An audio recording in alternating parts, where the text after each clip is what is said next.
ಇಂದು ರಾತ್ರಿ ಚಿಕ್ಕಮಗಳೂರಿಗೆ ಶರಣಾದ 6 ನಕ್ಸಲರು ಬರ್ತಿದ್ದಾರೆ. ಎನ್ಐಎ ಕೋರ್ಟ್ ಅನುಮತಿ ಪಡೆದು ವಿಚಾರಣೆಗೆ ಪೊಲೀಸರು ಕರೆತರ್ತಿದ್ದಾರೆ. ಇಂದಿನಿಂದ 14 ದಿನಗಳ ಕಾಲ 6 ಜನ ನಕ್ಸಲರು ಪೊಲೀಸರ ವಶದಲ್ಲಿ ಇರ್ತಾರೆ. ವಿವಿಧ ಠಾಣೆಗಳಲ್ಲಿ 4 ವಿರುದ್ಧ ಪ್ರಕರಣಗಳು ದಾಖಲು ಹಿನ್ನೆಲೆ ಕಸ್ಟಡಿಗೆ ಪಡ್ಕೊಳ್ತಾ ಇದ್ದಾರೆ. ಇನ್ನ ಮುಂಡಗಾರು ಲತಾ, ಸುಂದರಿ, ವನಜಾಕ್ಷಿ, ಜಯಣ್ಣ ಮೇಲೆ ವಿವಿಧ ಠಾಣೆಗಳಲ್ಲಿ ಕೇಸ್ ದಾಖಲಾಗಿದೆ. ಈ ಸಂಬಂಧವಾಗಿ ಇಂದಿನಿಂದ 14 ದಿನಗಳ ಕಾಲ 6 ಜನ ನಕ್ಸಲರು ಪೊಲೀಸರ ವಶದಲ್ಲಿ ಇರ್ತಾರೆ. ವಿವಿಧ ಠಾಣೆಗಳಲ್ಲಿ 4 ವಿರುದ್ಧ ಪ್ರಕರಣಗಳು ದಾಖಲಾಗಿದ್ದು, ಈ ಹಿನ್ನೆಲೆ ಅವರನ್ನ ಕಸ್ಟಡಿಗೆ ಪಡೆದುಕೊಳ್ಳಲಾಗಿದೆ.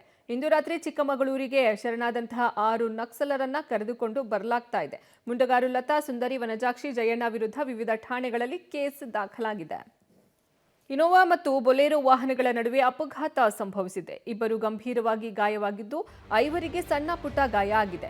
ಇನ್ನು 32 ವರ್ಷದ ಚಿದಾನಂದ, 50 ವರ್ಷದ ಹನುಮಂತ ಅವರ ಸ್ಥಿತಿ ಚಿಂತಾಜನಕವಾಗಿದೆ. ಹಾಸನ ಜಿಲ್ಲೆ ಸಕಲೇಶಪುರ ತಾಲೂಕಿನ ನಿಡನೂರು ಗ್ರಾಮದ ಸಮೀಪ ಈ ಘಟನೆ ನಡೆದಿರೋದು. ಬಾಳುಪೇಟೆಯಿಂದ ಹಾಸನದ ಕಡೆಗೆ ತೆರಳುತ್ತಾ ಇದ್ದ ಬೊಲೆರೋ ವಾಹನ ಹಾಗೂ ಧರ್ಮಸ್ಥಳದಿಂದ ಬೆಂಗಳೂರು ಕಡೆಗೆ ಇನೋವಾ ಕಾರು ಬರ್ತಾ ಇತ್ತು.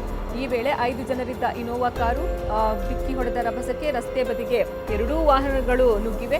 ಇದರಿಂದ ಅಪಘಾತ ಸಂಭವಿಸಿದೆ. ಸದ್ಯ ಗಾಯಾಳುಗಳಿಗೆ ಜಿಲ್ಲಾಸ್ಪತ್ರೆಗೆ ರವಾನೆ ಮಾಡಿ ಚಿಕಿತ್ಸೆಯನ್ನ ಕೊಡಿಸಲಾಗ್ತಾ ಇದೆ.